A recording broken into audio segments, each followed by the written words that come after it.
Welcome to STIHL Incorporated's Chainsaw Safety, Maintenance, and Operation.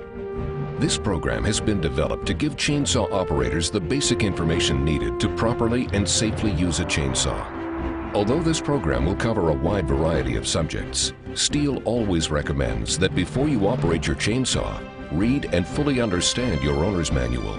This manual will cover the important items that will be specific to your chainsaw's design, features, and operation. Okay, it's time to get to work. Your cutting experience should consist of several steps. First, make sure you have all the equipment you'll need: your chainsaw, fuel oil mix, bar and chain oil, items needed to maintain your saw, an axe, wedges, water, a first aid kit, cell phone, and very important, a partner. It's recommended that you always have a partner with you and not work alone, to help share the workload, as well as to watch out for each other and be available in the case of an emergency. One very important rule: never operate your chainsaw if you're not in good physical condition and mental health, fatigued, or under the influence of any substance which might impair vision, dexterity, or judgment. If you have any condition that might be aggravated by strenuous work, check with your doctor before operating a chainsaw. The first task is to prepare your chainsaw for use.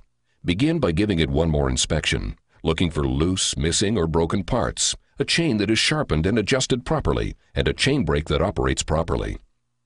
Fueling your chainsaw should be done on a clear and level surface, and always fuel your chainsaw in an area that will be a minimum of 10 feet from where you'll be starting the saw to avoid the chance of lingering fuel vapors from igniting. Wipe away any debris from around the fuel cap and release the cap slowly. Pressure can build up in your fuel tank, and by slowly removing the cap, you will allow this excess pressure that may exist to release gradually. Fill the tank with the proper fuel oil mix and reinstall the fuel cap. Wipe away any excess fuel that may be spilled on the chainsaw or the surface where your chainsaw is sitting. If you happen to get any fuel on your clothing, change them immediately before using your chainsaw. Every time you add fuel to your chainsaw, you must also add bar and chain lubricant to the oil reservoir.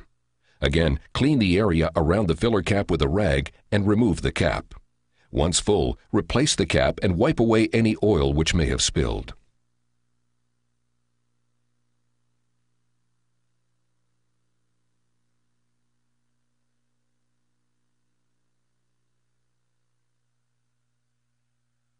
Next, inspect the area where you will actually be working.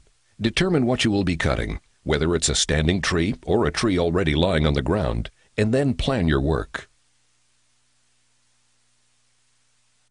Regardless whether you are felling a tree or working around downed trees, you must first look for obstacles that will help you determine the proper steps to take.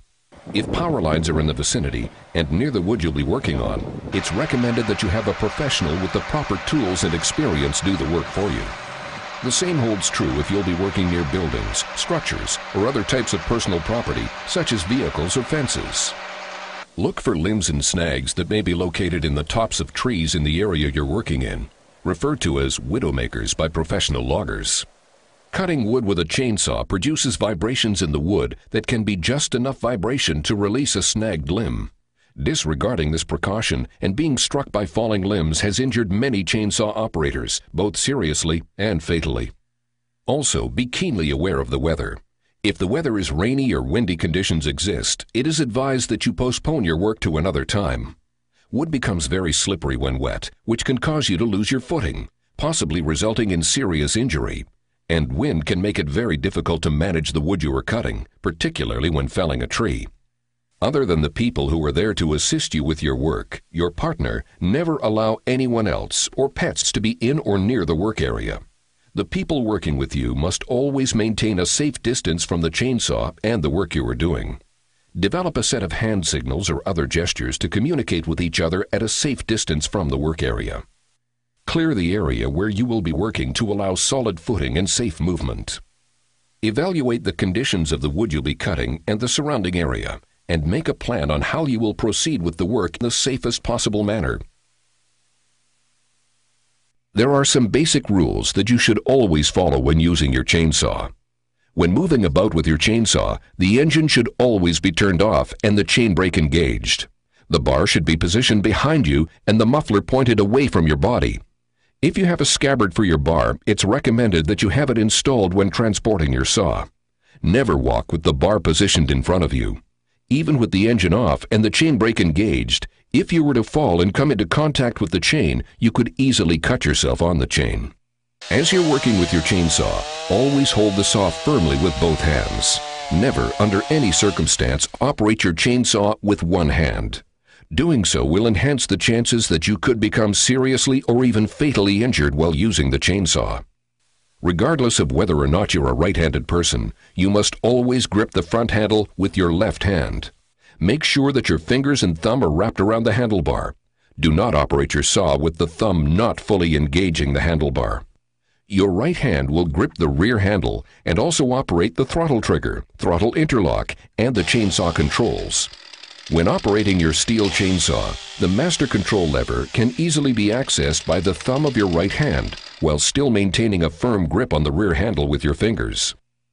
When cutting wood, always make sure you have firm, solid footing and keep your back straight using your legs and knees to adjust your height. Always operate the chainsaw with the bar and chain positioned to the right of your body, never in line with your body. This will greatly decrease the chances of serious or fatal injury in the event your chainsaw experiences a reactive force event or kickback. If you're moving between cuts, always engage your chain brake prior to movement and don't release the chain brake until you're ready to begin your next cut. This will also decrease the chances of serious injury if the saw were to become entangled in limbs or shrubbery, or if you were to accidentally drop or lose control of the saw. If you need to clear away brush or limbs as you're working, always engage the chain brake first.